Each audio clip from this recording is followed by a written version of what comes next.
কখনো কারো বিয়েতে ঘটক হয়েছো? আমি কিন্তু হয়েছি, কারণ আমার আজকে বোনের বিয়ে ছিল। চলো সে গল্প তোমাদেরকে বলছি। এই যে এইটাই মিষ্টিটা, এটা হচ্ছে আমার বোন, আর বোনের বিয়েটা হচ্ছিল বহরমপুরে। তো আমরা সবাই মিলে চলে গেছিলাম, মা, আমি, আতা ভাই। তারপর গিয়ে যেটা হয়, ফটোশ্যুট তো ম্যান্ডেটারি।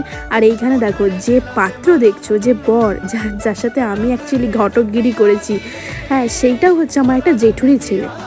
তো আমাদের এখানে সবাই বলতে গেলে অ্যাকচুয়ালি খুব রিলেটিভ, আর ওদের প্রেমটা অনেক বছরের, সেই ছোটোবেলার। আর প্রথম ঘটকতালি আমিই করেছি। অনেক দিনের ভালোবাসাগুলো সম্পূর্ণ হলে দেখেও খুব ভালো লাগে। কত বাধা, কত বিপত্তি পার করে আজকে ওরা দুজন দুজনের সাথে আছে।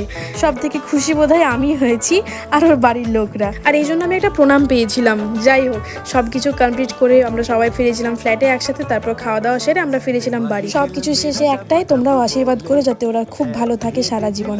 দেখা হচ্ছে নেক্সট ভিডিওতে, বাই।